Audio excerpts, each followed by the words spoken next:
chat today, talking about how to lead in crisis with Tracy Strutter, that is going to be our co-host. She is the CEO of everythingbrevard.com and our chairwoman of the Greater Palm Bay Chamber of Commerce, chairwoman of the board of directors of the Greater Palm Bay Chamber of Commerce.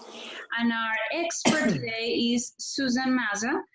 She's a leadership coach and motivational speaker who's going to talk about these topics in this hour or less, depends on how the topic goes.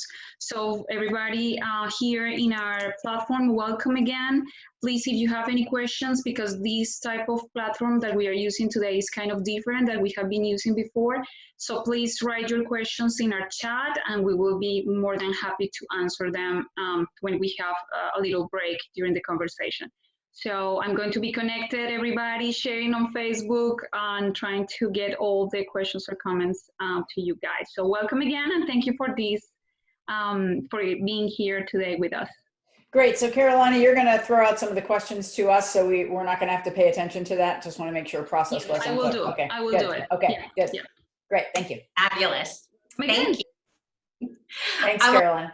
I just want to say this is like super new to me, so bear with me. And if nothing else, just laugh with me, not at me. Susan, thank you. I know this was last minute for you, and the dear friend that you are, you always try to help out whenever you can. So I really appreciate you being here today. You're welcome. It's my pleasure to be here. So our topic today is how to lead in crisis, making the shift from fear to focus and from surviving to thriving as you lead yourself and others through this challenging time. So as with any crisis, our emotions typically run high. And right now, the whole world is dealing with this COVID-19 pandemic that we have going on. So I'm pretty certain that people are filled with fear, worry, anxiety. So my first question would be, how do you lead others when your own personal emotions are challenged?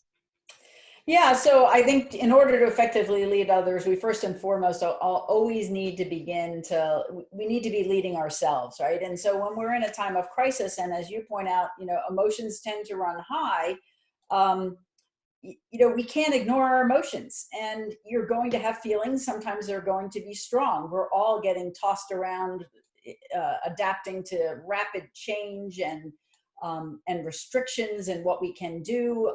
Businesses are challenged at whole different levels, from being completely shuttered to figuring out how to move their business online, and a lot of uncertainty about the future. So feelings are normal. And a lot of times in business, we don't like to talk about feelings. And so I think this is a great place to start, because the bottom line is you're going to have them. And so a few things I want to say about how to deal with having, with what you're feeling, is that you really need to deal with it. And by that, I don't mean wallow in it, right? So, but one of the first things I'm going to suggest you do is, whatever you're experiencing emotionally, you need to tell the truth about what you're feeling to someone. It could be your significant other. It could be your business partner. It could be a dear friend, a trusted friend. It could be a coach. But even, as we talked earlier before, Tracy, it could be just write it down in your journal. And for those like me who wow, I don't ever want anybody to read that when I'm in that crazy place, sometimes what I'll do is I'll just have a little burning ceremony over the fire pit, right? I'll write it down, get it out, and then let it go away forever, right? But the reason I say that is because the extent to which we don't actually deal with the emotions that are coming up with us, and we start to push them down, pushing those emotions, those intense emotions down in times of crisis, creates a lot of pressure in us. And you become like the volcano. And if you don't let them out, they blow. And so much of the time that if we just get to tell the truth to someone or write it down in our journal, that's enough to take that pressure out, so that we can shift our focus and be present with other people. Right. Absolutely. Yeah. Good. Good advice there. Yeah. Thanks. The second thing is, it could be your business partner. there was somebody talking in the background. I didn't know where that was coming from. Okay. So the next thing is, you know, it's okay to be a little bit vulnerable with your people. Listen, everybody, you know, if you have people who work for you and with you, you know, we're all going through this together, right? So you being stoic and pretending it's not affecting you at all actually distances you from those you're leading. So you know, just even sharing a small thing about something that you're challenged by or you're going through, you know, where it's hard for you, that just makes people know that you're human. You know, people are looking for you to provide certainty. They don't expect you to be superhuman in these cases. They want to know that you're in this with them and that you care about them and that you take this seriously. But I'll suggest that most people don't expect you to have all the answers because none of us do, right? So you want to be honest and authentic about what you're feeling. Maybe give yourself the freedom to be just a little bit vulnerable. That actually tends to build a stronger relationship. It gives people more of a willingness to hear what you have to say and to be with you and to step up to the table and support you. Trace, did we lose you or are you still with me here? All right, well, I think we lost Tracy, so I'm just gonna keep talking. And Carolina, if you have any questions as I go forth, you know, just step into Tracy's role. Absolutely, no problem. You know, I was thinking as Tracy and I prepared for this, that, you know, a lot of times what happens is like we have these emotions, but those emotions are accompanied by thoughts, right? Like our worries are like this almost like steady stream of a ticker tape, like running through our mind, right? And so when we're really worried about something, if we keep focusing on what we're worried about, that tends to dominate our whole experience. You know, there's a saying, what you focus on grows. And I want to talk a little bit about how to deal with those thoughts that are going through that are, you know, motivated, or their purpose or what they're in there for is for worry and to kind of inflame your fears. And by the way, every time we watch the news, that can fan those flames, right? And so when you have those worries about whether or not you're going to be able to pay people or whether or not you're going to be able to pay your bills, these are serious worries. So I'm not saying in any regard that these are simple or easy things to deal with, but I do want to offer a perspective on what to do with those thoughts. Because if we're focused on our worry and if we're focused on our fear, that creates kind of an emotional energy and an emotional state. And it's really hard to lead anyone from there. So the first thing you have to do is get yourself sorted out. And I was thinking about, there was a movie a while back called A Beautiful Mind. And it's the story of a Princeton professor by the name of John Nash. And John was absolutely brilliant. And at some point he realized he was schizophrenic. And one of the ways that, you know, the longer movie, but the kind of the short story here and how it applies to what I'm talking about now is one of the things he realized at some point is that those other voices that were in his head, and we all kind of have those little voices in our head, right? But those other voices, which manifested themselves not just as an annoying little conversation going on in your head, but actual real, seemingly real people in his world. So it was pretty extreme. But at some point he realized that if he ignored them, right? If he just allowed them to be and didn't interact with them, that at some point they went away. And that's how he began to learn how to deal with his own schizophrenia. So, you know, I know that's kind of an extreme example, but I want to step back to just the average everyday person who doesn't have that kind of malady, but you do have those thoughts that pervade, that keep coming through, that distract you, that create stress, that build that distress. One of the things that you can do is, you know, imagine those thoughts like a ticker tape and just acknowledge them, notice them, and let them run through your mind, right?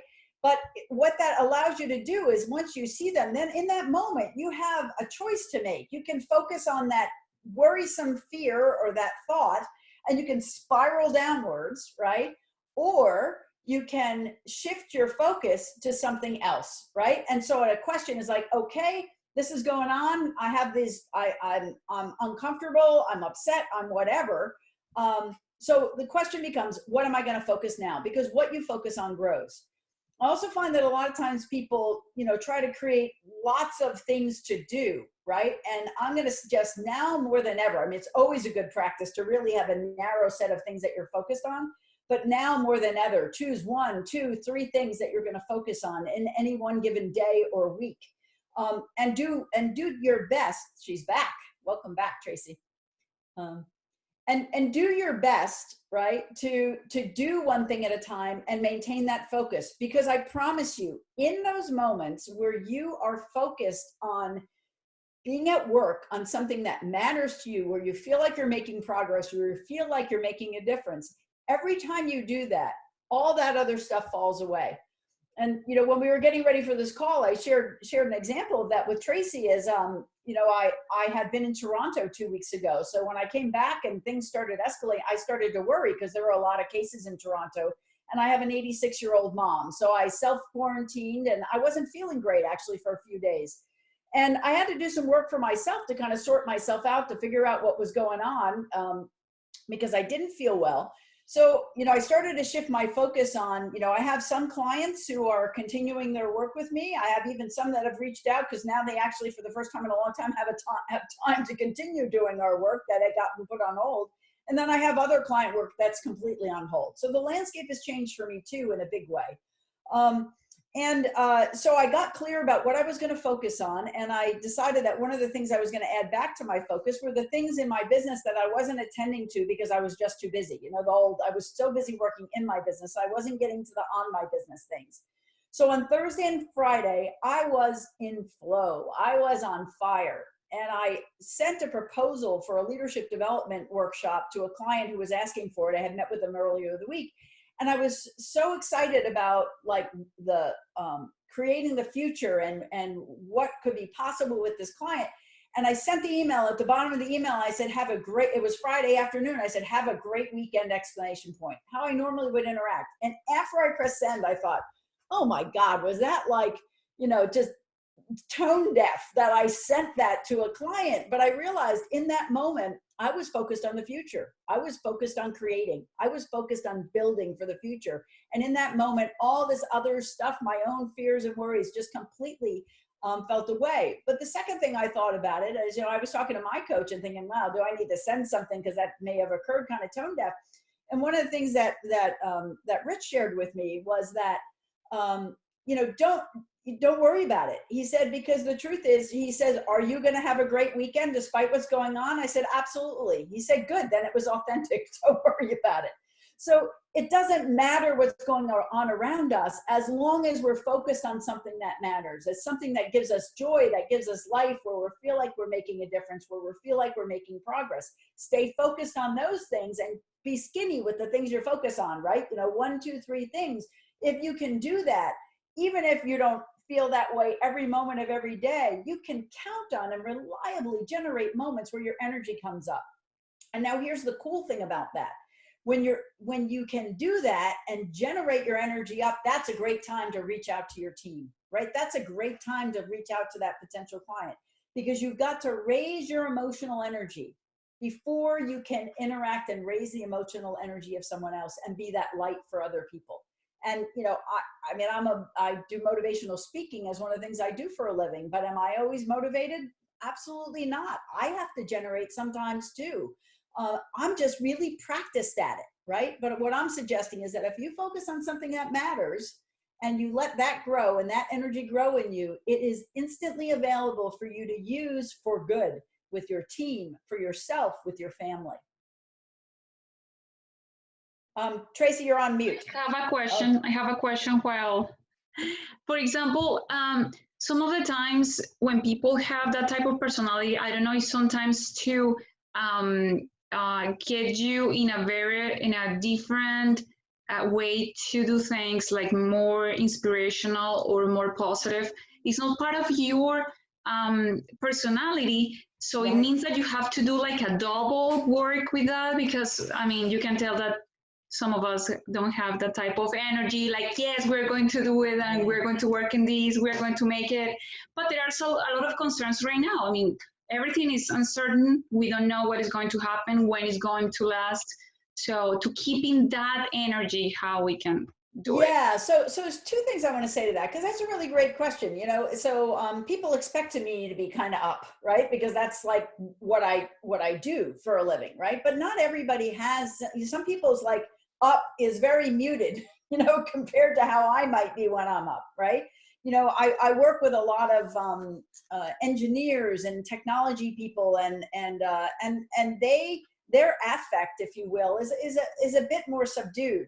What I'm not suggesting is that you try to become a motivational person or put on a persona that you're not. What I am suggesting, though, is, Carolina, when you're working on something where you're really grooving on what you're doing, in that moment, even if you're not like outwardly effusive, what happens for you inside when that happens?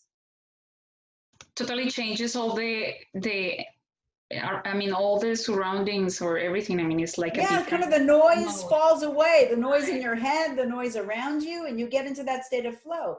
So Right. It doesn't matter how you express it, but I promise you, if I walked into your office to talk to you when you had just done something and you were like feeling really good about what you did, or satisfied that, man, I got all this done, or I learned this and I understood, however you feel that, if in that moment I came in to talk to you, would that be a different person than the person's that's worried about how you're going to pay your bills or all those other very real worries, right? Same person, right? But are you going to be a different human being for me to interact with? No, I will be the same. Different environment or different situation, I guess. Yeah, but I mean, your experience of yourself in that moment when you're worrying versus when you've just accomplished something. What is there a difference in how you're going to interact with me? Definitely. Yeah, exactly. So you don't have to become like me or anybody else you see out there. What I like to say is authenticity is the new charisma, right? It used to be that people look to leaders to be like charisma. They define leadership. It was like charismatic and had a presence and a gift of gab and all those other things. I'm going to suggest to you that in today's day and age, that authenticity is the new charisma. You be authentically you, but pay attention to your energy, right? Then you're going to be a different kind of person for people to be interacting. You're just by you being up, even if it's not as outwardly up as other people, you're going to bring other people up with you. So does it make sense? Absolutely, yes, it does. Cool. Tracy, did you have something you wanted to add here? I just wanted to say that I can relate with that authenticity. I think in times like, especially what we're dealing with right now, that if you don't acknowledge the situation that is at hand and all that might entail, people are like, what are you talking about? But right. It's all not something I don't want to live in fear. So I've tried in my own world to figure out how do I add some stability and some routine kind of into my life. And it's been interesting how different life has been in the last 8 days of kind of self-isolating. Maybe it's 9 days now. Yeah. And not just jumping in the car to go to the store, or not just, just really being conscious of who you're coming in contact with.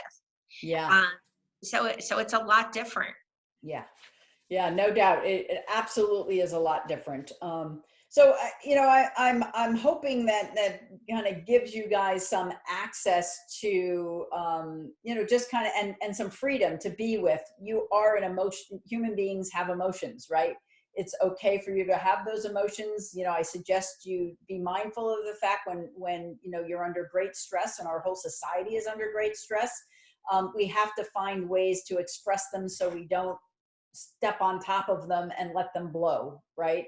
Because that's what happens. And if we don't deal with them, and it doesn't mean wallowing in anything. What it means, because I think that's why a lot of people in the business context, they don't want to deal with feelings because they don't want people to like stay there and wallow in them. You don't have to. You just need to express them so you can let off some of the pressure and then move on, and watch those worry thoughts like the ticker tape as they go by. It's like, thank you for sharing. Okay, what am I going to focus on now? And once you actually do get in that groove of focus, it raises your energy. So I mean, that's really the point, is like constantly doing things that can raise your emotional energy. So my next question is this: so many people are now having to work from home that typically work in an office or business somewhere outside of their home. What strategies might you suggest to those who are new to working from home? Yeah, so I've been working from home since 1999. So I'd say I've been working from home a really long time, right? Now I'm out with clients and I travel and all that, or although not at the moment. But so I'm kind of used to working from home. And I can tell you that I've done a lot of things right, but I've done a lot of things wrong too. But I want to begin by saying for anyone who is, especially if it's going to be temporary, who has to now work from home and it's completely not normal to them, right? That you have to be as mindful of how you work at home as you do of making sure that you're also living at home. So there are, I've seen a ton of great resources on some practices for working at home, and I can give you my top three that helped me to overcome some of the challenges of working at home. And that is get up in the morning and go to work at your normal work time, right? And get dressed, shower. There's a tendency you will feel fresher, you'll feel more energized. Do whatever you would have done if you were going to leave the house, right? And especially now, that's kind of important because you're probably going to be on Zoom calls, video calls, more than you ever have, or you're going to be doing them and you didn't. So so dress up like you're going to work and get ready for work and go through your morning routine. Don't let that change, because that's going to give you some sense of calm and certainty, right? Your mind likes that certainty. So do that. Get up, go to work at the time you say. The other thing is that, some people have more space in their homes than others, where you can find, like, I have an office in my home, but I didn't always. Like the room I'm in right now used to be our guest room, and we didn't want to let go of having a guest room. So for many years, like 14 years, I only did this 2 years ago, I shared an office with my husband. I tried working in the dining room. I tried just bringing up my computer and working in the kitchen, right? So I've tried all these different ways. And here's the one thing that made it work and not work. At some point I had to say, when am I going to end work? And then especially when I had a space elsewhere in the home, I had to take whatever I was doing and I had to fold it up and I had to put it away so we could reclaim our living space. Because when I got into that mode of just like leaving my computer, sitting on the kitchen table and working from there, what happened was I never mentally, emotionally would leave work. And I think for those of us who have worked at home for a long time, that is one of the big challenges. It's like work is always there, right? And so really having a set place to work, keeping set hours to the extent that you can. Some of us, like right now, I'm working kind of long hours at the moment, but it is important. The other thing is, because you have other people, like I spend a lot of time, my husband does fossil hunting tours. He's not in the river now. My daughter's home from college doing class online. So we're all working here, right? And one of the things that I made a commitment to and realized early last week is that I just need to say, I'm going to stop work, even if I go back later, from like 6 to 9. And that's family time, right? That we all stop work and we all just focus on making dinner, spending time together, working out. My daughter's now my in-home personal trainer. It's awesome. But really saying, okay, as a team, like we're the family, we're a team right now. It's like, okay, we're going to stop work at this time, because you have to take breaks. And when you work from home, one of the things people say, yeah, well, I can get my laundry done. I can do that. That's work too, right? That's just homework, not work. And when I say take breaks, you've got to take breaks. You've got to take a break for lunch, go eat, go for a walk, move your body, unplug from what you're doing. Have a stressful conversation, you need to unplug. If you worked in an office and you're used to going to like the proverbial water cooler, or going down to your friend's office or desk and having a chat, or going for a walk, pick up the phone and call one of those people, right? I use social media a lot for that, but I'm very mindful when I'm in social media. I'm in private groups that fuel me, that keep me optimistic, that keep me positive. I stay away from the news during the day, because all it does is it puts gasoline on the fire of the worries and the fears. So I just completely unplug for that all day. If there's something I need to know, there's some notice that will come through all the different places I am, or my husband or my daughter will come tell me, I just turn it off. And because I have to keep focus on the things where I'm growing myself, my business, and the future. So, something that I noticed, and I was probably starting to notice this a little bit before this self-isolation situation. And that is that I too work from home and have for a number of years and really enjoy that.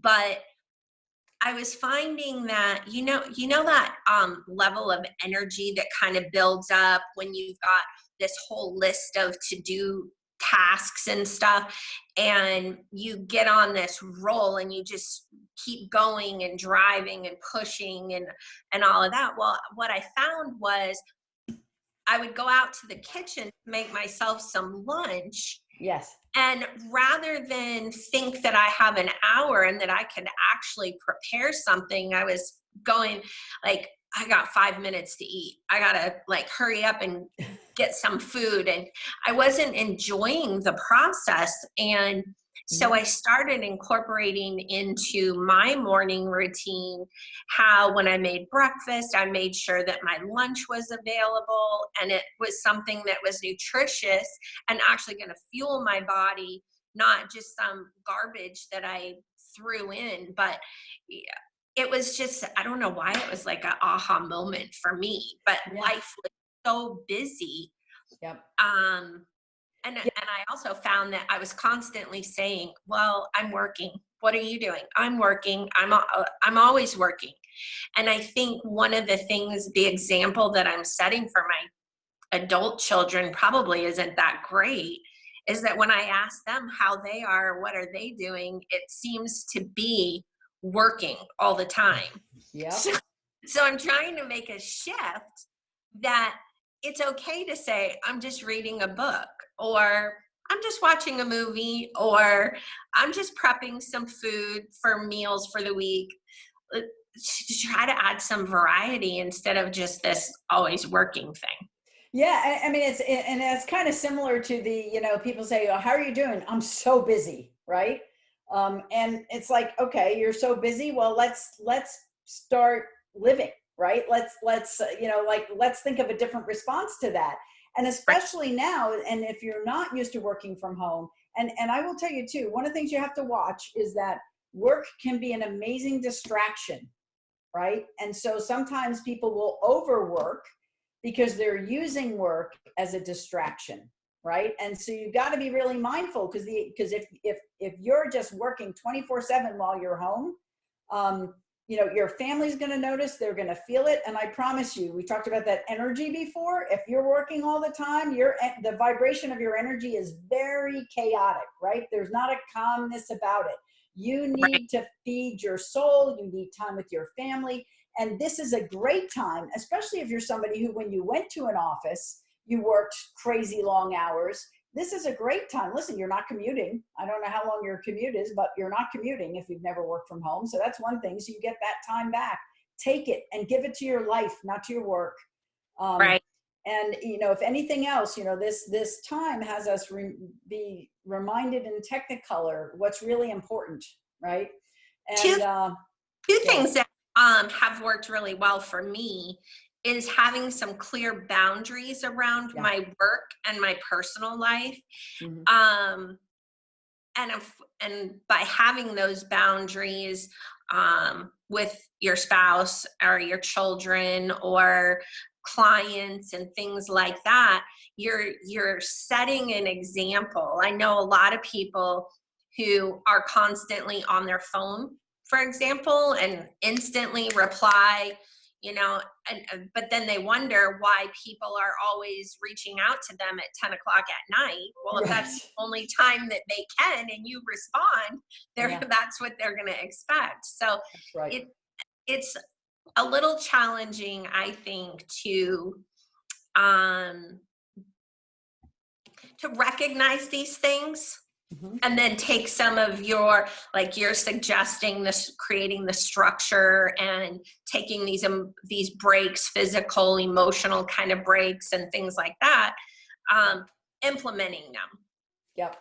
Yeah. And, you can ask your family, by the way, to help hold you accountable. It's like, when my daughter was young, she's a college student now, but when my daughter was young and she started complaining that, Mommy, you're always working, we started making agreements about like when I was going to be available. So even her having certainty that I would say, honey, I'm going to be done by 3 o'clock. Okay. If you can just let me focus until 3 o'clock, I will be done. And then we can go do X, go to the park or whatever. Right. So when you can, when you have young children in the house, I'm just thinking about this is, they will come in and you're home and they're home and they're like, wow, mommy and daddy, you're all mine today. Right. And so setting those boundaries with your kids can be really challenging. And so one of the things you can practice with in terms of setting boundaries is say, okay, I can't talk to you now, but at this time, this is your time from 3 to 5 o'clock today, we will do whatever you want. And then make a promise and keep it. And you keep doing that and your kids will give you more room. When Sarah was little, I used to do this thing called Sarah Days once a month, where from the moment I woke up to the moment we went to sleep, my only job was to do whatever she wanted all day. And Susan, what you're saying, I mean, practically taking like the main idea of what you are giving us today is like clue the organization, because it's like a very, very big challenge to be organized at home with all the things at home, with all the people here. I mean, I think that is one of the most important things. But Nancy is asking us, for example, when you don't have that level of energy, when you want to continue doing stuff like in a moderate but good way, she says, do you have any tips to bring up your energy if you don't feel in it in that moment? Is something that people can do? Yeah, here's a couple of great question, Nancy, and here's a couple of really simple things that you can do, and I'm sure you have some things to add to this, Tracy. So the thing that one thing is, so I'm sitting down right now, right? So I'm going to get off my chair and I'm going to stand up. I have a stand-up desk, so I'm not really that short, just in case you're wondering. So the thing here is for you to stand up, right? Because when we're sitting and we kind of crunch our stomach, even if we don't slouch a lot, we always slouch a little bit. And what happens is our body kind of constricts, and it constricts around our energy. So one of the ways to just kind of give yourself some energy is to stand up and shoulders back, and then take like 5 to 10 deep breaths, right? Just deep, and blow it out all the way, right? And give your body some oxygen, right? Because a lot of what's happening when you're sitting for long periods of time is you get deprived of oxygen. So breathe. So something as simple as standing up and breathing can make a difference, right? Another thing is movement, right? So if you're feeling tired like that, get up, do some breathing, and then like go for a walk, right? Get your circulatory system working, right? So that's when you have like a physiologic lowness of energy. Another thing that's really critical is drink a lot of water. A lot of times fatigue is actually dehydration. And so I used to get into this rut where I would literally sit for 3 hours and not get out of my chair. And I'd be, at some point, that good quality energy would turn into, I'm going to get this done, gosh darn it, like I'd be forcing myself. And then at the end of it, I'd be exhausted, and all I'd want to do is take a nap, right? So those are some of the things I do. And then the other thing I'll say is naps are good. I have a firm belief that naps are good, but I've read some studies recently that says you should either nap no longer than 15 to 20 minutes, or you should nap for 90 minutes to 2 hours, because in that 15 to 20 minutes, you get you don't go into a deep sleep, but once you get past 20 minutes, your sleep cycles start. You go into REM, you go into deep sleep. And what that does is then you wake up at some point from a kind of sleep and then you are all screwed up for the next day. You can't sleep at night. So unless you can complete a complete sleep cycle, which takes roughly 90 minutes, 10 to 20 minute naps are good. And they just give your brain a break, right? I use a meditation app sometimes. that gives your brain a break. So that's where you're physically tired. Then there's another kind of tired, which I'll get to in a minute. But Tracy, do you want to add anything there in terms of what you Sure. do? My favorite thing to do is to pick up the phone and call one of my clients, because as soon as I can get out of my own way and I put myself in a mode of serving somebody else, I feel so much better. And I might do that for 30 minutes to an hour sometimes. And I just get this surge of energy because I was able to do something for somebody else. Yep. Yeah. So reaching out. So that's a great way, like reach out and potential client, but it could also be in your inner circle. So Tracy is one of those people in my inner circle. And so, when I feel my energy kind of sagging down and I'm in a funk and I can't snap out of it, like Tracy's on my short list of people to call, because I guarantee you we'll be on the phone for sometimes 5 minutes, right? And I'll get off and I will have laughed. Or I will have gotten some insight. It's just amazing because that's the kind of relationship that we have. So that's a great strategy. The other thing to know too is that sometimes you're tired because of what you're doing, right? Right. You have a big case of what I call the I don't wannas, right? Like I really don't want to do it. So when it comes to doing administrative work for my business, I'm tired a lot. Right. So that's something that I struggle with when I have to do those kind of tedious things, right? It's not my best thing. And so, for those things, I just set a timer. It's like, I am going to work on this for X amount of time, for an hour, and I'm going to get as much done as I can. And then I'm going to stop, because any more than that will just kind of cycle down my energy. So anyway, right. Nancy, I hope those are some ideas for you. I want to say hello to all our attendees here through our link in the meeting and on Facebook. We have Angelique, Brian, Diane Bryson. I'm going to say the last name, I'm sorry. Angelique Bishop, Brian McDonough, Diane Bryson, Jen Mitchell, Karen Aikman, Lee Niesel, and Steve Brownlee. And here on Facebook, we have our president, Nancy Peltonen. I think that she's in the road watching us right now. Janice Fox, Eni Windle, Quinton Dallas, Jeff Bailey, Ben Tiford, Kaori Fisher, Brandon Payne, Javier Molinares, Joe Roulette, Greg Quinones. So if you have any questions, please write them down and we're going to talk to them in a few minutes. Nice. Welcome, everybody.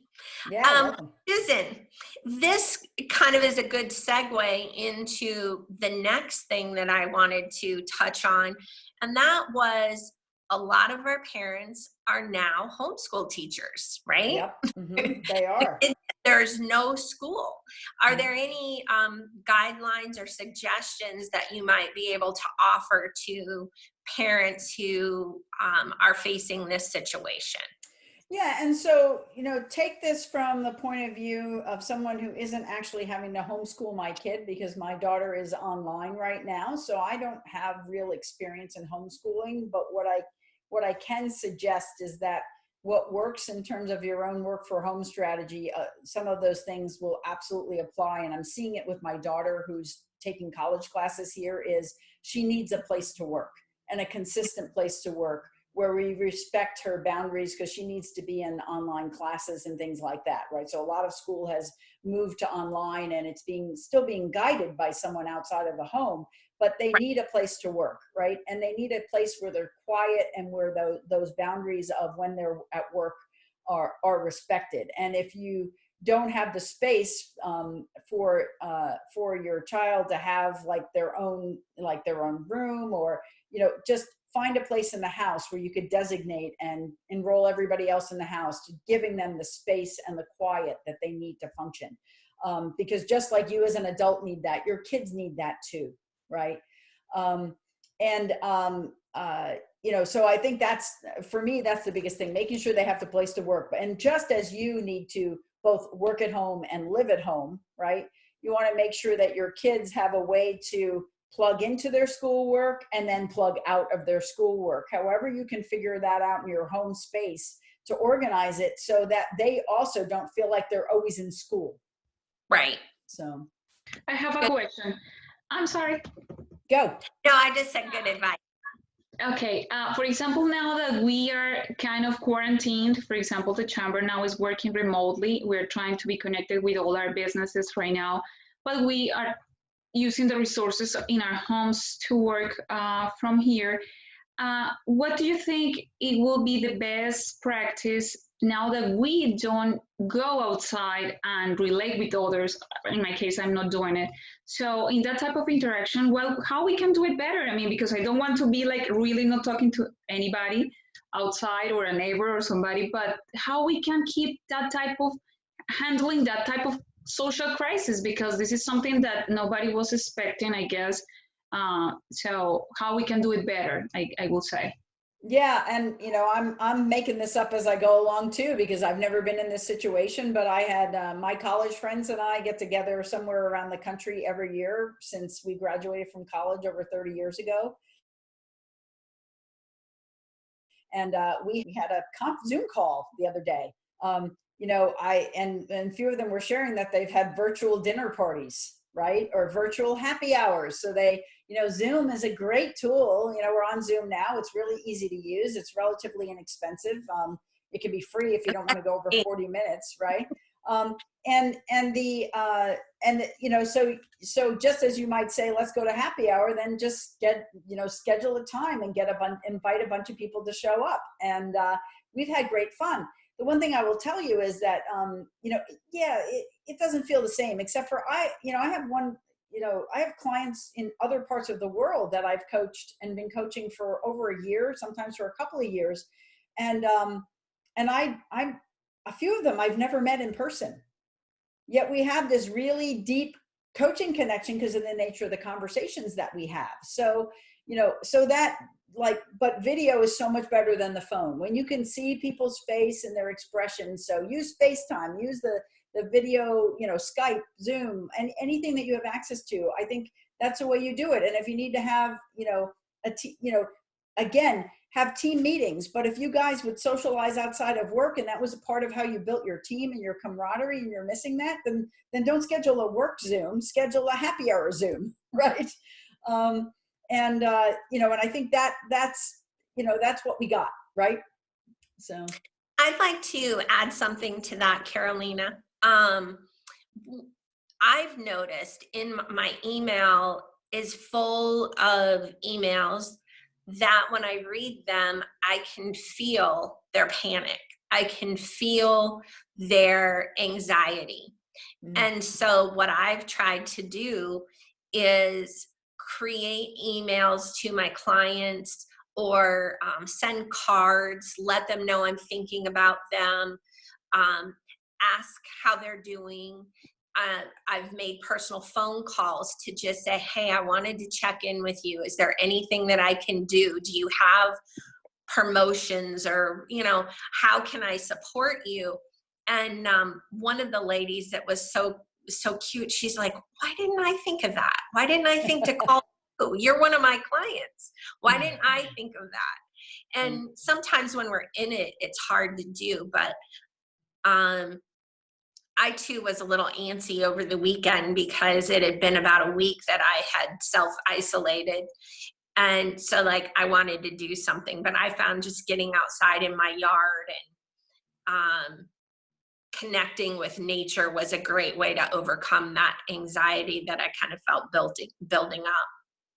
Yeah, very good. I might add, I did not like waving through my bay window at my grandbabies in the car. That I was about to cry. Even I have seen some videos on Facebook, I think, that they are people in big buildings. I don't know where they are, but people, somebody was playing the guitar, maybe one of the neighbors. Yeah, in Italy. I saw a post from Italy. Yeah, they were singing from their balconies. Oh my God, I wanted to cry. That was so emotional. Oh great. My God. People are getting very creative, and I honestly like seeing that. That's very good. All right, so I've got one more question that I'd like to ask you, Susan.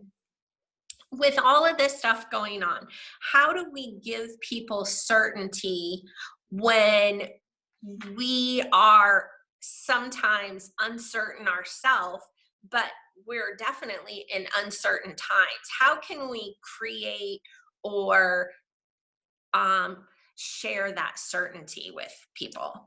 Yeah. So I actually love the word certainty, as opposed to control, because the truth is we don't have control, right? This is largely out of our control, but there are some things we have control over, right? And Mhm. and one of the ways that that you can give people certainty is to be honest. As a leader, the people that work for you, your team, your clients, be honest. It's like, here's what I know, here's what I don't know, right? Here's what I can do, here's what I can't do, right? The more you can be really honest about what is so. And when you're gonna, right now, one of the best ways to build trust anytime, anywhere, is to make a promise and keep it, right? Sure. And just at this moment in time, just be really mindful of, so you're going to make a promise, and if you think you're not going to be able to keep it, then be in communication about it, right? Don't just like make a promise and then not deliver, and then just hope people don't notice, right? And the tendency now is that, oh well, people will let me off the hook. Well, no, what they need now is to know they can count on you, right? And they Right. need to know what they can count on you for. Another thing you can do, especially if you're leading a business, is to let people know what you're committed to, what you're at work on, what you're struggling with, and keep in communication. Certainty comes from, in the absence of good communication and real, honest communication, people will fill the void of poor and a lack of communication with the worst possible information, conspiracy theories, whatever. They will fill it with something, right? Right. So if you're going to lead your team right now, or lead even your family, you want to be communicating often, consistently, clearly, honestly, as completely as you can in terms of what you can and what you can't do, right? Don't, to just start to be Pollyanna, people won't even listen to you anymore, because they can't believe you if you're not being honest, and they know you're Right. struggling. So be honest about it, right? So I think that's one of the things, the way we communicate, how often we communicate, and making sure that we're communicating, not just about like what's going on, but like what are we doing about it, and really starting to think about the future. uh, this pandemic is now, and we don't know how long it's going to take for this to work itself out, and we also don't know the impact on our businesses, our economy. There's a lot of unknowns there, right? But one thing we do know is at some point this will end, right? And if you can start to focus on, all right, so this is all the things we're dealing with now, but let's remind ourselves what we're really creating for the future. Start to talk about the future in terms of, on the other side of this, right? Maybe now, because this is the circumstance, on the other side of this, we'll be better because we did this now. We will be better because we work together. Let's have a commitment to being stronger as a team than we've ever been, and figuring out how to Right. make that happen. So when we get to the other side, we're better for having gone through this. And if you as a leader can start to paint the future in terms of what's possible, how we can use this struggle to make us better, then you give people a reason to work, right? A reason to collaborate, a reason to put themselves out there, right? Um, the other thing is, one of the things that you raised when we were prepping for this call today, Tracy, was people are going to have to make some tough decisions. I know the government is trying to come up with a stimulus plan that's going to allow businesses to be able to pay people even if they're not working, right? To keep income coming in. So they're doing a lot of things, and I have confidence that they're going to figure that out. But in the meantime, you might have to make decisions about laying people off, or about, what you can pay for, what you can't pay for, all of those things, right? There's decisions, and there's Right. tough decisions that are life-changing for the people you're making them for. And here's the thing I want you to know. Sometimes we have to make choices, and whatever choices we have available to us, none of them are good options, right? But one of the ways that you can help others to understand them is to, before you make a decision or announce a decision, think about what's the basis that I'm making this decision on. Like, what are the criteria? Like, what are the priorities? What did I prioritize when I was making this decision? so that people know that this is not some random thing that you're doing, right? That there's a thought process to it, and so that they understand it. And then Right. the other people who are listening to decisions, maybe you laid off person A and not person B, they can start to get into your head in terms of what you're thinking. They can look for how they can be valuable, how they can provide, go above and beyond. There's ways they can participate or anticipate that, wow, if this next wave comes, I could be next. I need to prepare for that, right? But Right. don't make decisions in a little black box. Take the time to get clear about why you're making the decision you're making, so that doesn't mean you're not trying to convince people to agree with you, right? Right. What you're doing is giving them certainty that you're thinking things through. Does that make sense? So, yeah, totally. I remember as a single mom years ago with 3 kids in the house, um, and I worked from home and I did my own thing. There was that financial criteria of, well, the rent has to get paid, the utilities need to get paid, they need food, but I also need transportation and car insurance so I can make more money. And and so there was like this constant thing of, okay, how do I fit in some of all the needs, some of the wants, and keep the ball rolling?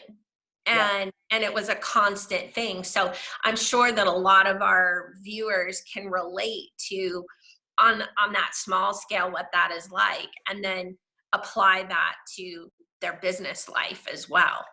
Right, exactly. Yep, right. In our personal life, we do think about that order of priority, and we have to constantly shuffle around. And sometimes we have to make compromises, and sometimes those compromises are unfortunate, right? Yeah. But there And is it's not easy. It's not easy to make those decisions on, what bill is going to get paid, or what's the priority, or how can you leverage what you have to get what you want or need. Yeah. Tony Robbins is really, he has a talk on resources versus resourcefulness. And that a lot of times people will say, well, I don't have the same resources as the other person does. And his strategy was, no, these people have just become resourceful. They didn't have more, they just became resourceful. And I've always liked thinking about things like that. What are my resources? How can I take what I have or use the current situation that I'm in and leverage that to get what I want or need to be able to provide the things that need to be provided. Right. And sometimes being resourceful requires asking for help, right? Sometimes it means getting past whatever resistance we may have to that, and actually asking for help. And there are a lot of people who want to help each other right now, but if you're over there suffering and thinking you have to do this all alone, and with the isolation that we're experiencing today, that only amplifies the thinking we have to do it alone, right? Right. And so, I cannot emphasize that when you're feeling down and out, picking up the phone it matters, Well, it really matters. I know that there are so many organizations, our chamber, as well as all the other chambers, the small business, We Venture Small Business, the SBA, the SBDC. Like, there are so many people right now that have resources out there that are available. And I know it's scary to call somebody or to send an email and say, oh, this is my situation. What do I do? What do you recommend? Because sometimes, well, not sometimes, you're in a vulnerable situation, having to be truthful with somebody that I'm in trouble. And so if you can get beyond that and know that there's no judgment, there are so many of us in the same boat, and that we're all here to help. And so, you can call one of our leadership. There's so many people in the community that you can reach out to and ask the right questions and at least get pointed in the right direction.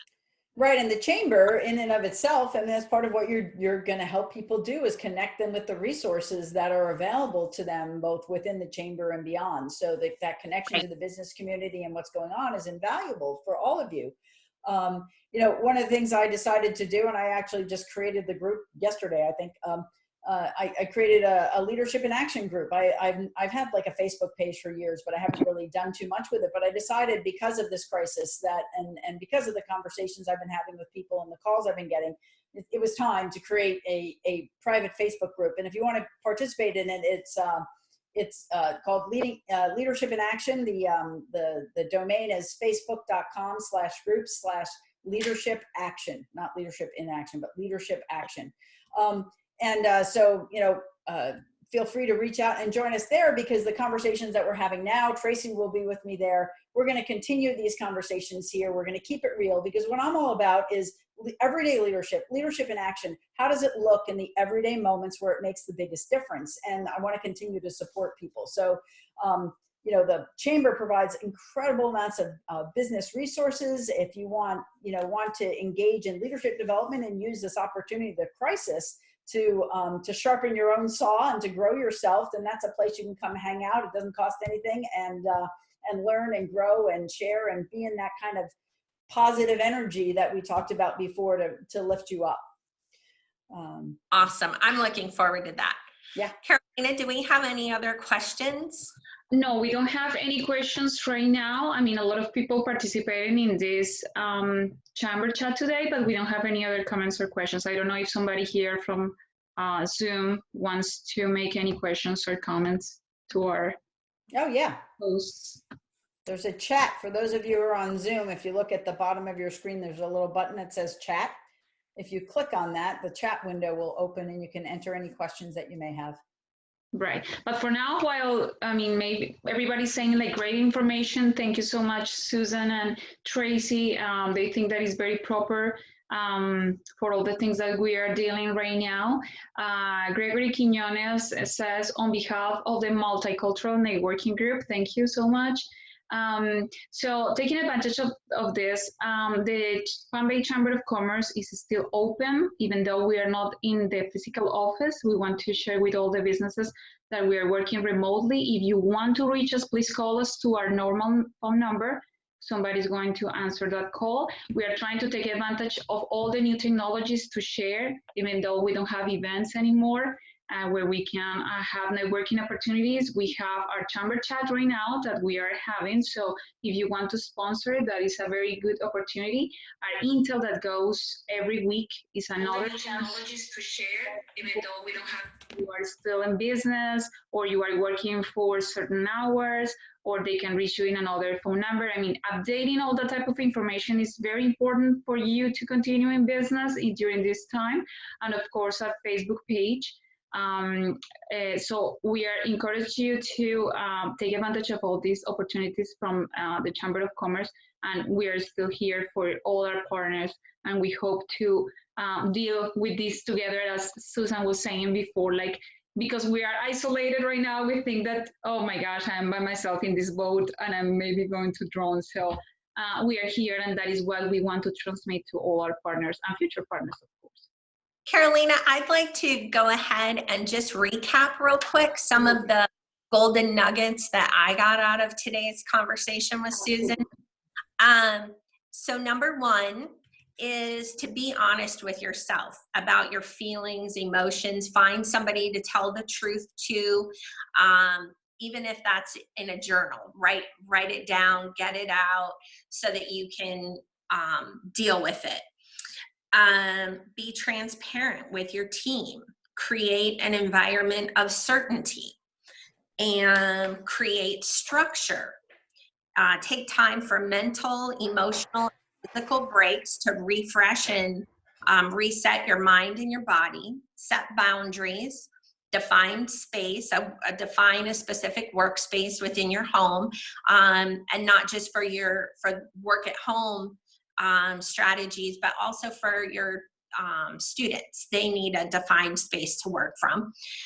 Give your kids certainty, make promises and keep them, and then the next one would be to create some criteria around your decision making, and also ask your teams, people who are on your team that work for you, ask them what their priorities are and help them learn how to set some criteria for their decision making.